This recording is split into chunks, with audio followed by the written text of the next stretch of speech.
জুবিন গাৰ্গৰ সমাধিস্থলীত Zubeen Garg golden temple নিৰ্মাণৰ আহ্বান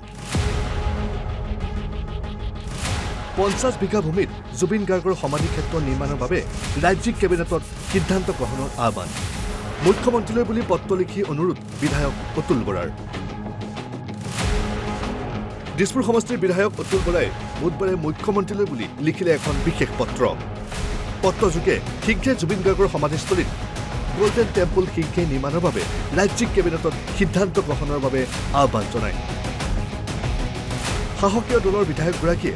প্ৰয়াত শিল্পীগৰাকীৰ সমাধিস্থলীৰ বাবে 20 বিঘা ভূমি অনুমোদনৰ আহ্বান জনাইছিল যদিও ৰাজ্য চৰকাৰে 10 বিঘা ভূমিহে অনুমোদন কৰে বুলি সংবাদমেলত জনায় বিধায়কগৰাকীয়ে ডিমৰীয়া অঞ্চলৰ সোণাপুৰ ৰাজচক্ৰৰ অন্তৰ্গত অঞ্চলটোত জৰীপ নোহোৱা ভূমিত ডন বস্কো বিশ্ববিদ্যালয়ে 500 বিঘাৰো অধিক ভূমি ম্যাদী কৰি দখল কৰাৰ লগতে এগৰাকী ৰাজনৈতিক নেতাই 42 বিঘা মাটি ম্যাদী কৰা বুলি অভিযোগ কৰে বিধায়কগৰাকীয়ে সেইবাবে মহান শিল্পীগৰাকীৰ স্মৃতিত সেই স্থানতে জুবিন গাৰ্গ গোল্ডেন টেম্পল এটা নিৰ্মাণ কৰাৰ বাবে আপোনাৰ কেবিনেটত এটা সিদ্ধান্ত গ্ৰহণ কৰিবলৈ অনুৰোধ জনালোঁ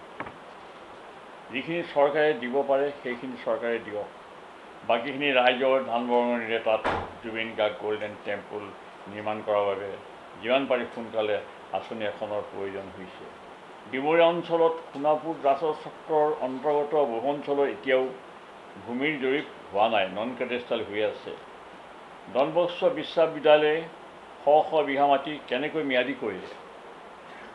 ডন বস্কো মাটি তদন্ত কৰাৰ বাবে আপোনাক মই লিখিতভাৱে অনুৰোধ জনাইছিলোঁ ছাত্ৰীবাৰীত এটা অনুষ্ঠানত আপুনি তেতিয়াৰ উপায়ুক্তগৰাকীক নিৰ্দেশ দিছিল সোনকালে তদন্তৰ প্ৰতিবেদনখন বিধায়কক দিয়ক জিলা উপায়ুক্তগৰাকীয়ে কি উদ্দেশ্যত কামখিনি নকৰিলে সিও এক ৰহস্যজনক কাহিনী জুবিন গাৰ্গৰ মৃত্যুৰ সঠিক তদন্ত দাবী কৰি দিছপুৰ সমষ্টিৰ বিধায়কগৰাকীৰ হুংকাৰ প্ৰবাসী অসমীয়াসকল নাহিলে তেওঁলোকৰ ঘৰৰ সন্মুখত অৱস্থান ধৰ্মঘট কৰা হ'ব এজন আহিছে যেতিয়া বাকীবিলাকো আহিব বুলি আশা কৰিছোঁ যদি নাহে তেওঁলোকে যদি ছিংগাপুৰৰ নাগৰিকত্ব লৈছে অসমত তেওঁলোকৰ যদি ঘৰ মাটি বাৰী ভেটি নাই পিতৃ ভেটি নাই তেতিয়াহ'লে আমাৰ ক'ব লগা নাই যদি পিতৃ ভেটি আছে বংশ পৰিয়াল আছে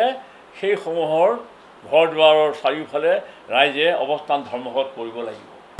ভিডিঅ' জাৰ্নেলিষ্ট নিকুৰ সহযোগত মৃদুল লেখাৰু ৰিপৰ্ট অসম লাইভ 24